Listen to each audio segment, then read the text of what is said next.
The movie begins with car racer Sonny Hayes in the middle of a high-speed race. One rival overtakes him, forcing Sonny to push harder to reclaim the lead. Without touching the brakes, he charges forward, while his team grows tense. But this reckless, daring style is exactly what defines Sonny. With sheer speed and precise control, he puts his team back in front. He even tells his teammate, "Don't let this lead slip away." They win the race, though Sonny has one odd habit: he never touches the trophies. For him, it's only about the money. Once paid, he walks away. That team had only hired him for a one-race deal, and now it's over. Later, at a small laundromat, Sonny is approached by his old friend Ruben, the owner of an F1 team.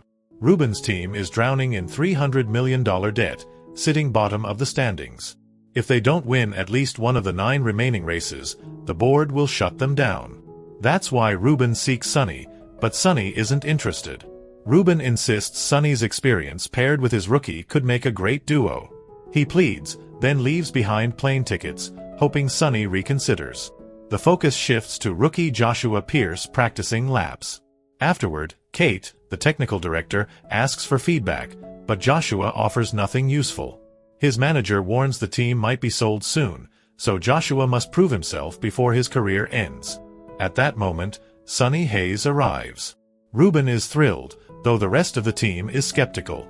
He announces Sonny is here for a trial, but no one likes it. Sonny shrugs, "Give me Joshua's lap time. If I'm 1 second slower, I'll walk." Sonny studies the lap, then hits the track. The crew places bets. Early on, he spins out, struggles, even runs slower than Joshua. But in the final sector, he pushes harder, slamming into the barrier. Calmly, he points out flaws in the car setup. And when his time is revealed, he's 500 milliseconds faster than Joshua. Back with Joshua, his manager urges him to boost his public image. At home, he vents to his mother, if the team doesn't win soon, he could lose his seat. And now, to make it worse, an old man has joined. Meanwhile, news spreads. Sonny Hayes is returning to Formula One. His career ended 30 years ago after a devastating crash. He tried a comeback 10 years later, but failed. He even drove taxis in New York. Now he's joining a team that has never finished in the top 10. Soon after, a press conference introduces both drivers. Joshua mocks, "Our team is now giving opportunities to old men." Reporters turn to Sonny, asking about his gambling and failed marriages. When race day arrives, Sonny shows up earlier than Joshua. His mother urges him to apologize, and Joshua reluctantly does. Both Sonny and Ruben are nervous. Just before the start, Ruben introduces Sonny to Peter Banning, an investor who still believes in the team. The race begins. Doubt creeps into Sonny's mind. What am I even doing here? On the formation lap, he doesn't move. Commentators assume he's too old for modern F1. But suddenly, Sonny accelerates, lining up last on the grid. It was all a trick. His tires are hotter than the others. He storms forward, even passing a Red Bull, though soon they take their places back. Joshua pits with a 7-second stop. Sonny's pit stop is even worse, over 9 seconds. Now they're close on track. Joshua radios in, demanding Sonny let him through, but Sonny refuses. The teammates clash, collide, and both retire. Joshua rages, but Sonny calmly says, "Mistakes happen. This one's yours." He warns the principal, "Don't ever order me to give up my position again." Later, Joshua tries confronting Sonny, but noticing cameras, fakes a smile. Sonny asks, "What have you even achieved to smile like that? None of the drivers respect us." Afterward, Sonny takes an ice bath. Ruben lashes out, already regretting hiring him. Sonny then asks about Kate, the first female technical director in F1. Ruben warns she won't fall for his tricks, but Sonny goes to her anyway. "How did you make it this far?" he asks. Kate knows Ruben told her to avoid him. Instead, Sonny gets to the point, "We'll never beat them on straights. Our only chance is corners. Redesign the car." Kate replies, "I'll listen only after you finish a race." The contrast between drivers grows. Joshua trains with simulators, while Sonny relies on instinct and old-school grit. Joshua begins studying him. On the next race day, Joshua says, "Maybe today we'll race properly. No heroics." But once again, they clash. Sonny suffers a puncture. He insists on soft tires, though the crew warns they won't last. He ignores them, then deliberately taps another car, forcing a safety car. He pits, replaces the wing, then repeats the trick twice more. His gambles help Joshua. "Tell him to keep pushing, save his tires," Sonny radios in. Joshua is in P10. Sonny makes one last move, crashing into banners, causing a third safety car. Joshua pits perfectly and holds on to P10. For the first time in history, the team finishes inside the top 10. Everyone celebrates, but Sonny tells Joshua, "Don't get too excited over 10th." Sonny reminds Kate of their deal, and this time, she listens. The story shifts to the Italian Grand Prix. Sonny's plan is the same: all eyes will be on my reckless driving. That way, Joshua will be the one to win. The race begins. With clever tactics, Sonny helps Joshua climb fast. His main target is Max Verstappen. Sonny slows him down, allowing Joshua to rise to P4. Then the weather shifts, rain pours down. Drivers switch to wet tires, but Joshua stays out, climbing to P2. That night, Sonny once again set his sights on Verstappen, planning to hold him back long enough for Joshua to seize P1.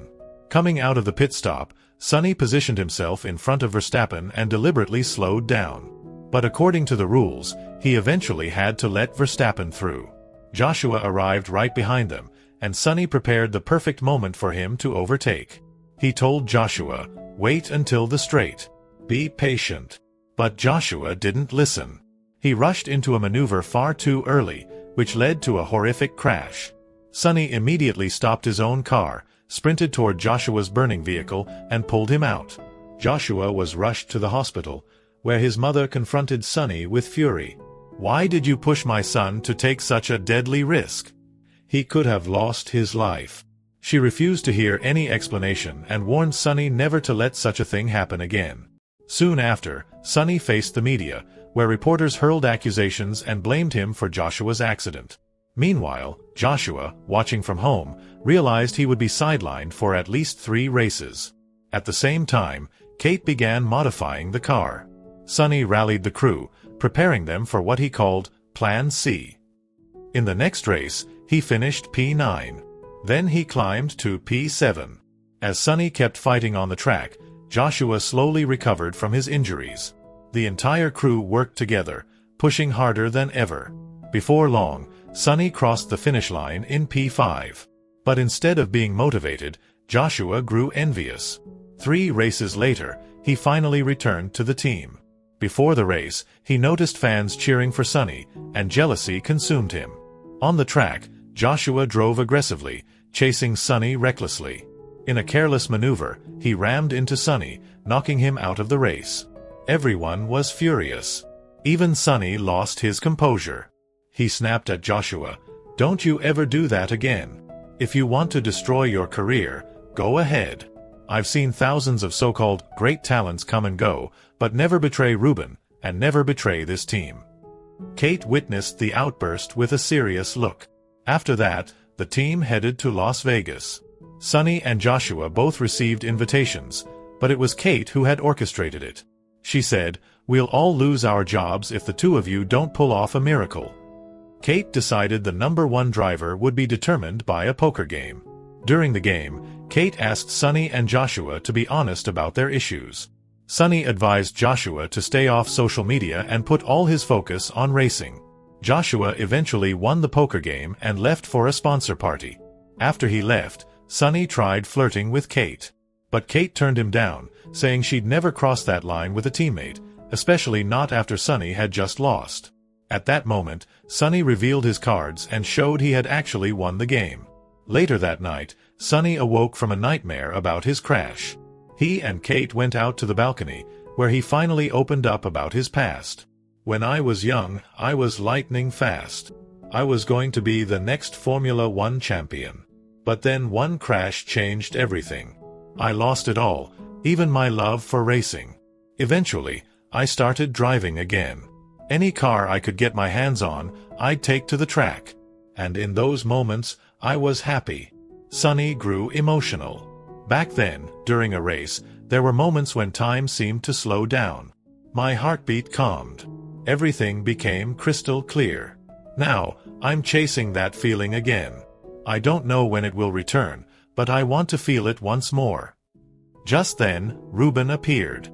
He confronted Kate about Sonny's presence, aware that he was inside. Ruben revealed that the F1 directors had received a report claiming the car modifications violated regulations. Someone within the team had leaked the secret. Their cars were under review, forcing them to revert to the old model. Ruben was furious, insisting they had broken no rules and that everything had been approved. The next race began with everything stacked against them. Sonny didn't even bring his lucky charm.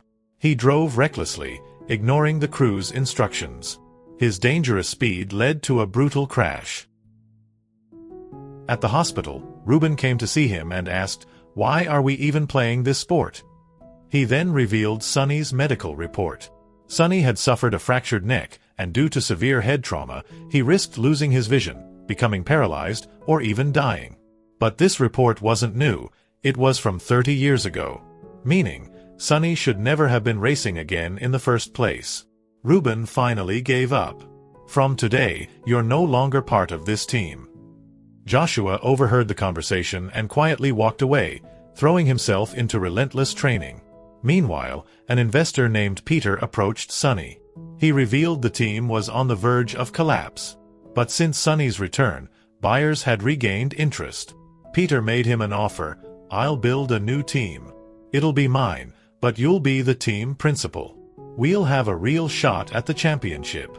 Don't worry about Ruben, I'll just give him an honorary title." Peter wanted to finalize the deal after the next race.